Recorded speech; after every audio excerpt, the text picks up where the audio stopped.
In the midst of the 1930s, America was undergoing some major political and economic changes.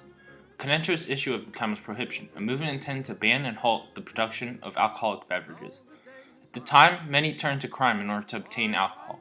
In conjunction with the stock market crash of 1929, crime surged dramatically in a weary post-World War I America. Eventually, this led to the formation of gang organizations such as Stefano Mataggino's organization and the Young Turks faction. Children from wealthy families were often targets for organized crimes such as kidnapping.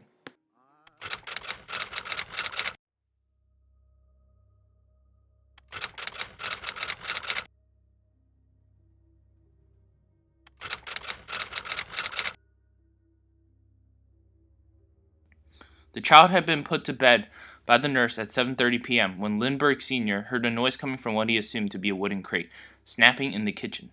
At 10 p.m., the nurse discovered that the child's crib was empty. Lindbergh Sr. then discovered a ransom note on the windowsill and a broken ladder outside the window. For 3 months, the Lindbergh family, along with the FBI, searched for the child, even fulfilling an enormous ransom request and interviewing countless suspects and witnesses. Over the course of the investigation, the Lindberghs received a total of 7 ransom letters, each having this mysterious kidnapper's signature at the bottom of each letter. Police were eventually led to Bruno Hauptmann in possession of $14,000 of the original $50,000 used to pay the ransom after tracking him through one of the $10 bills he had spent at a local gas station earlier. Though Hauptmann is considered the official kidnapper of the Lindbergh baby, that hasn't stopped conspiracy theorists from coming up with their own version of what actually happened during the Lindbergh kidnapping. Charles Lindbergh, or Lucky Lundy, is best known for being an American aviator who flew the first solo transatlantic flight between North America and mainland Europe. Lindbergh was viewed as a hero for the younger generation, and many admired his environmentalist beliefs. The list is perpetually endless for Lindbergh's achievements. He helped sow the seeds of space programs, created the artificial heart, and was granted the Special Medal of Honor. In essence, Charles Lindbergh's reputation was nearly flawless from the American media standpoint. Lindbergh's transcontinental crossing made him one of the most famous men in the world. He received millions of letters from adoring fans, rode in more than 1,000 miles of parades, and was even given the Medal of Honor, Walter 32. So how could such a perfect and good Samaritan be associated anyway to the kidnapping of the Lindbergh baby?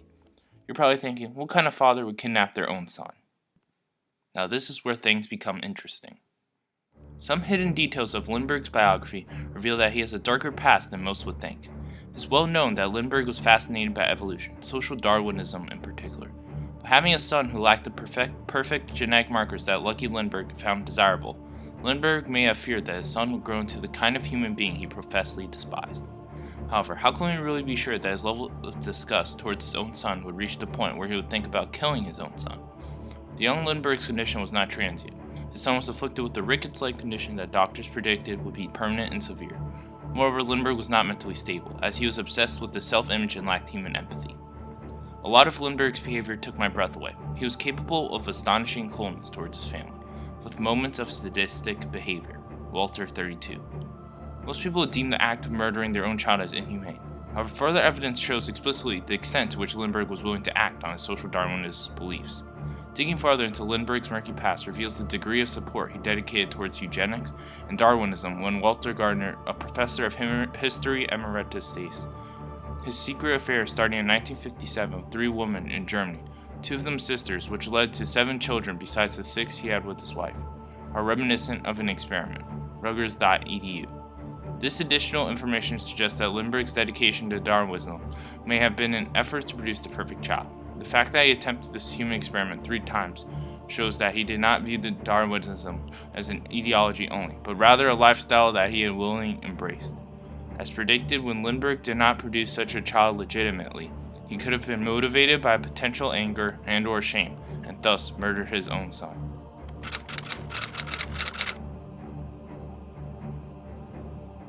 Generations of American historians and their readers have resisted recognizing the likelihood that Lindbergh actually committed the crime of the century and then tried to frame Hauptmann.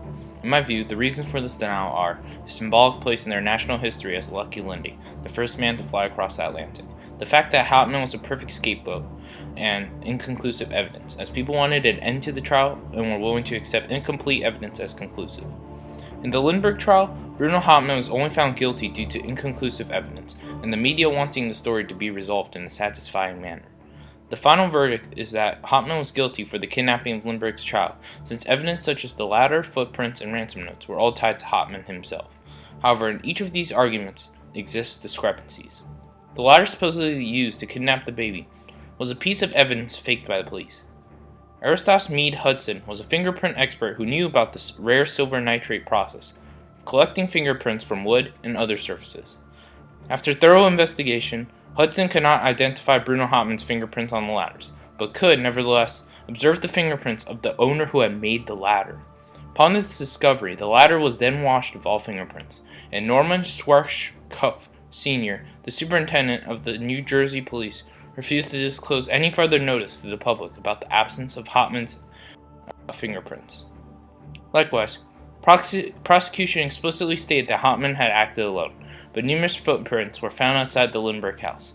Finally, during a re-evaluation phase of the trial, Hauptmann was forced to rewrite numerous times the ransom notes. At this time, the defense had retained Goodspeed, Brunlich, Foster, Farr as handwriting expert testimonies. Appallingly enough, they were never called to the stand by lead attorney Raleigh. Hauptmann was also a perfect scapegoat due to his cultural heritage, criminal record, and circumstances surrounding the Lindbergh trial. Born in 1899, Hauptmann possessed every quality possible that Lindbergh needed to frame him. Hauptmann was German-born and had a handful of experiences burglarizing homes. Bruno Richard Hauptmann had served as a teenage machine gunner in the German infantry on the Western Front. He had lost 2 brothers in the war. In post-war Germany, unemployment was rife, food was scarce. With only 8 years of general education and 2 years of trade school where he learned carpentry and machinery, Hauptmann was unable to secure gainful employment. In March of 1919, he turned to crime. A headline court case, Lindbergh trial. His nationality was a disadvantage in the trial due to the bias the American public had already had against Scandinavian notions. Moreover, given the preconceived notions of Bruno Hauptmann, the trial created the need of a victim to purge the public of its collective guilt. At this point, people began growing weary of the trial and felt that a punctual and satisfying ending was necessary. Without someone to victimize, the police and court would ultimately be seen as weak and powerless.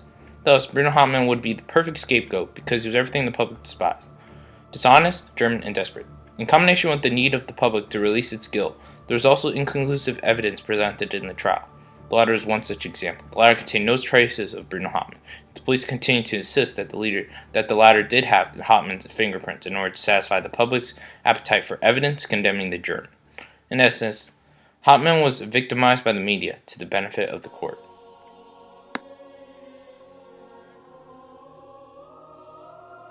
Even leading up to Hauptmann's death on the electric chair, he attested to his innocence. Not a single word, not even a moment of the grey lips, as he was gently led to the chair, indicated that he might alter his protestation of innocence. He walked out, agilely, and glanced about the room. He sat down calmly in the chair of death, as if at heart suspecting that this was merely a ferocious attempt to scare him into talking. New York Daily. In a swift, terse second, the hum of 2,000 volts and the droning German prayers of 2 spiritual advisors, the criminal of the century would soon become a grotesque memory lost in the files of unsolved crimes.